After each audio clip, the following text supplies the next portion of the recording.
get straight into the one slide that I have today. So last year I wrote this post that introduced this concept of DIAC, and in general was basically responding to a lot of the discussion that was happening at the time around techno-optimism, the need to be more optimistic about technology and to appreciate the very positive impact that technology actually has had over the past 10 millennia, and also the extremely positive potential that it has over the next century. And at the same time, take seriously, some of the risks, and also really focus on like which technologies are going to do the best possible job of giving us the kind of future that we want, while at the same time minimizing and even actively fighting against the risks. And one of the arguments that I made is basically that there is this important phenomenon, which is the offense-defense balance, right? Basically, is it easier to attack or is it easier to defend? And if you have an environment where it's easy to attack, then you almost inevitably have this kind of dark Hobbesian choice between a very powerful sovereign and a very destructive state of anarchy, and it just inherently creates all kinds of very bad political effects on top of creating constant ongoing risk of suffering, right? And at the same time, this is all happening under this backdrop of this discussion about, is AI itself, and particularly super intelligent AI, this very big and massive risk?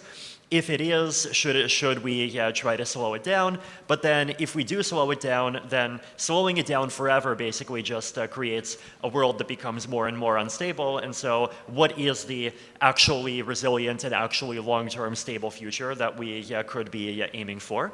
And I think this, to me, is a near and midterm part of the answer, right? So in the post that I made last year, I split up defensive technology into 4 categories. So the first split was the split between the world of atoms and the world of bits. So, very famous distinction, might as well just, grab it and use it. And within the world of atoms, split it up between macro and micro. And so macro defense, basically you think about physical resilience, and we'll have some very interesting talks later today, including topics on how to massively reduce casualties if some kind of extremely terrible disaster happens to humanity. Micro defense basically means biodefense, so anti-pandemics. And both myself and a huge number of other really fascinating people will be talking about how we can make our environments vastly more resilient against actually existing and even potential pandemics, all without requiring significant changes in individual behavior. So you might be pleased to know that this room is actually already passively airborne disease resistant. For example, over here you have this like a little fun little box, and the box is a HEPA filter. We have like a bunch of these all around the room, and so basically, this room becomes vastly more safe against COVID, against any kind of future airborne virus that comes up, without requiring anyone to actually notice. And this is one example of the kinds of open and widely accessible, easily deployable, and freedom-preserving technologies that we can deploy that can give humanity an orders of magnitude boost in its resistance against these kinds of threats. These are things that we are not doing today, and these are things that with a surprisingly low amount of investment, we could actually do a much better job at. So then on the other side, we have the world of bits. And the world of bits, this is a distinction that is, I believe, unique to me, but I talk about the distinction between cyber defense and info defense. Cyber defense is defense against threats where all reasonable people agree who the attacker is, right? So if a DeFi protocol gets hacked, then obviously the DeFi smart contract doesn't agree that it got hacked, because if it did, it wouldn't have sent any money out. But all reasonable people looking at the situation will agree that, like, well, yes, there is a hacker, or at the very least someone who used a very unintended mechanism to get coins out of that system. And so we can talk about cryptography, we can talk about formal verification, blockchains, zero-knowledge proofs, what I call the Egyptian God protocols, FHE and obfuscation, and also another important thing, hardware security, and actually deploying all of those technologies and actually even applying them at the level of operating systems and making sure that things are much safer than they would be today. And then info defense, so this is where reasonable people can actually disagree on who the attacker is. So, one man's misinformation is another man's unjustly suppressed valid point, and we need technologies to actually help filter through this information and help people identify what kinds of content are more likely to be actually positive, and what kinds of content are more likely to be misinformative, misleading, things that even they themselves, if they better understood it, would not want to see, and do so in a way that does not involve empowering a centralized elite that decides on behalf of everyone else what is good and true and what is bad and false. Now, that is all a vision of defense. I think one thing that is also important to talk about here is I added a third dimension in the year since then, right? And I call this the survive, thrive dimension.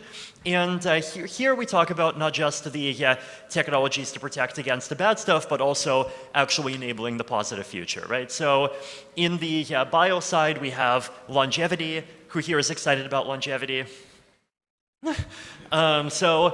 Now, longevity, and then beside longevity, we also have BCI, and BCI is kind of conveniently beside longevity and open decentralized compute, right? So on the left is making sure a compute is safe, and or at the top, making sure a compute is safe. At the bottom is making sure a compute is amazing, and compute and biology together, we get BCI acceleration. And I think one of the really important points that we're going to make is that there's actually a lot of ties between these different spaces. It's all one very big integrated field. A lot of the viral persistence research that's being done in the context of long COVID right now actually has a lot of tie-ins that are very applicable to aging, right? So there's recent new theories that viral persistence actually is a thing that's a very big contributor to Alzheimer's. And then BCI, better medical technology, could contribute, it contributes to fighting diseases, it can contribute to living longer under quote normal conditions, and it's also a BCI accelerator. Now, physical abundance.